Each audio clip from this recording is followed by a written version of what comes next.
तो दोस्तों, आज हमारे 16 डे स्पोकन इंग्लिश चैलेंज का 8th डे और आज हम यहाँ पढ़ने जा रहे हैं देयर। दोस्तों, बिना किसी देरी के हम आज के इस वीडियो को शुरू करते हैं। तो दोस्तों, हमारे पास सबसे पहले दी है डेफिनेशन देयर की। तो चलिए देयर की डेफिनेशन को कंप्लीट करते हैं।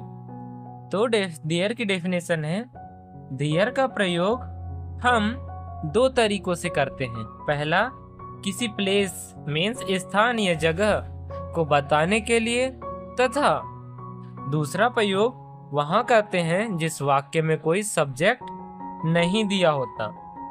मीन्स हम देयर का यूज किसी स्थान को बताने के लिए करेंगे या किसी जगह को, एंड किसी वाक्य में अगर से कोई सब्जेक्ट नहीं दिया रहेगा तो वहां पर हम देयर का यूज करेंगे।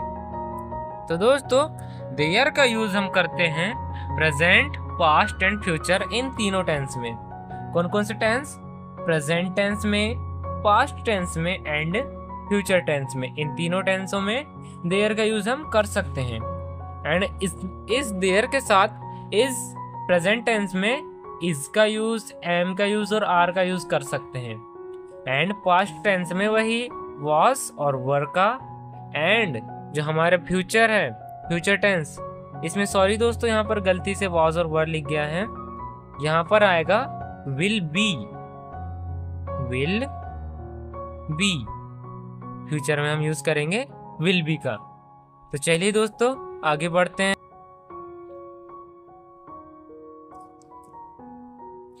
आगे हमारे पास दिया है प्रेजेंट टेंस की परिभाषा, जहां पर हम प्रेजेंट टेंस में देयर का यूज करेंगे।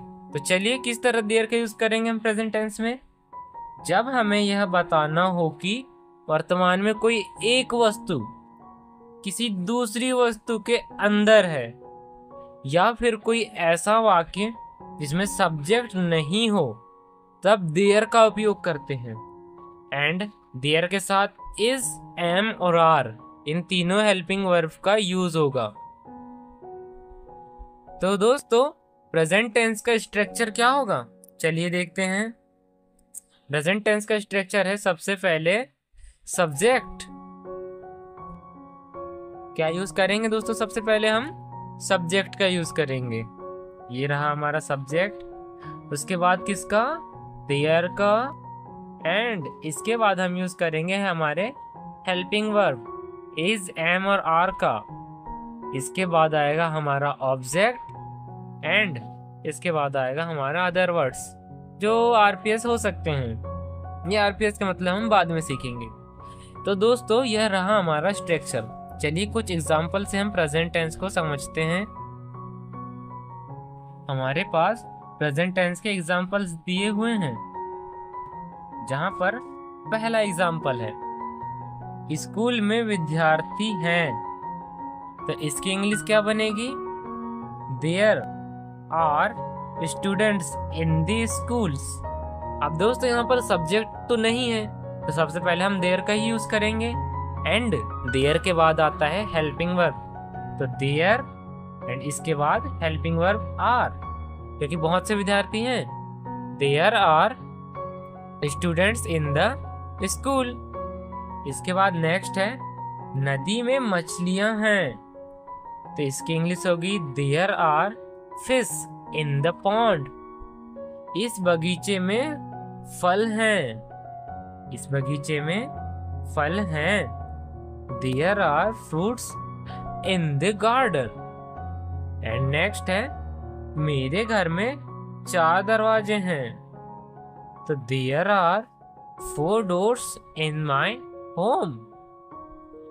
इसके बाद नेक्स्ट है दोस्तों, क्या आगरा में ताजमहल है? तो ये एक इंटेरोगेटिव सेंटेंस है। तो इंटेरोगेटिव सेंटेंस में सबसे पहले आता है हेल्पिंग वर्ब।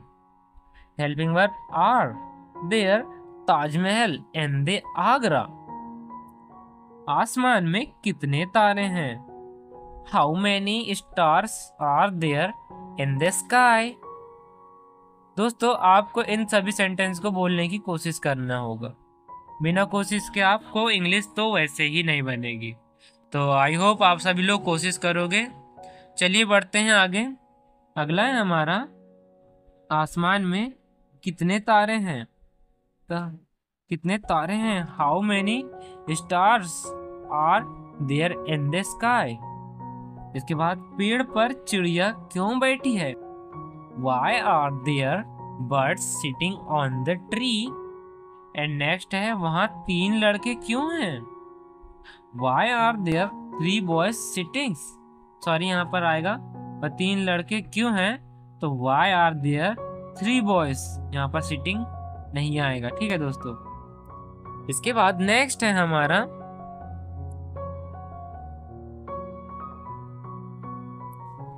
इसके बाद नेक्स्ट है हमारा पास्ट टेंस। तो पास्ट टेंस में किस तरह से, चलिए देखते हैं। पास्ट टेंस में हम देयर का यूज किस तरह करते हैं। सबसे पहले जब हमें यह बताना हो कि भूतकाल में कोई एक वस्तु किसी दूसरी वस्तु के अंदर थी, मतलब एक वस्तु किसी दूसरी वस्तु के अंदर थी, या फिर कोई ऐसा वाक्य जिसमें सब्जेक्ट नहीं था, तब देयर का उपयोग करते हैं। मतलब अगर सब्जेक्ट नहीं है तो देयर का यूज करेंगे, या फिर कोई एक वस्तु किसी दूसरी वस्तु के अंदर है तब वहां पर हम देयर का यूज करेंगे पास्ट टेंस में। तो इसका स्ट्रक्चर आएगा, सबसे पहले अगर सब्जेक्ट रहा तो सब्जेक्ट, या फिर देयर वाज या वर, फिर ऑब्जेक्ट प्लीज, फिर अदर वर्ड्स आरपीएस एंड। चलिए कुछ एग्जाम्पल से हम इसे भी समझते हैं। तो हमारे पास एग्जाम्पल्स दिए हैं पास्ट टेंस के। फर्स्ट एग्जाम्पल, आपके भोजन में वसा थी। There was fat in your food. मटके में पानी नहीं था। There was not water in the pot. यहाँ पर मटके को इंग्लिश में पॉट कहते हैं।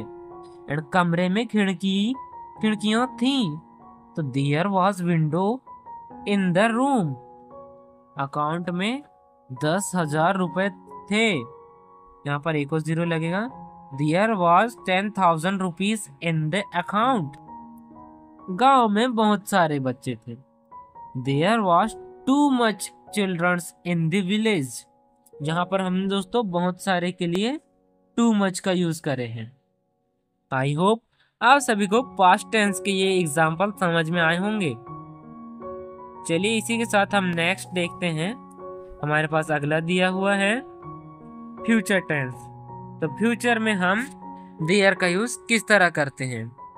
तो जब हमें यह बताना हो कि भविष्य में कोई एक वस्तु किसी दूसरी वस्तु के अंदर होगी, या फिर कोई ऐसा वाक्य जिसमें सब्जेक्ट नहीं होगा, ऐसी स्थिति में देयर का उपयोग करते हैं। इसका स्ट्रक्चर होगा, सब्जेक्ट अगर है तो सब्जेक्ट, या फिर देयर, फिर helping verb will be plus object plus other word. तो हमारे फ्यूचर टेंस का फर्स्ट एग्जांपल है, जंगल में शेर होगा। तो there will be lion in the forest. There will be lion in the forest. इसके बाद नेक्स्ट है दोस्तों, कंप्यूटर में कई भाग होंगे। कंप्यूटर में कई भाग होंगे। There will be many parts in the computer. Injection में सुई होगी। There will be needle in the injection. सुई को नीडल कहते हैं दोस्तों। इसके बाद है हमारा फ्यूचर टेंस के और कुछ एग्जाम्पल्स, इन्हें भी हम कवर कर लेते हैं। क्या चाय में पानी होगा? Will there be water in the tea? दस्तावेज में जानकारी नहीं होगी। There will be not information in the document. क्या पेन में नीली स्याही होगी? Will there be blue ink in the pen? क्या फ्रिज में मिठाइयाँ होंगी?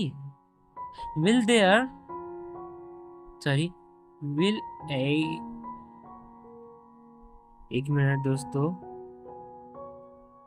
Will there be sweets in the fridge?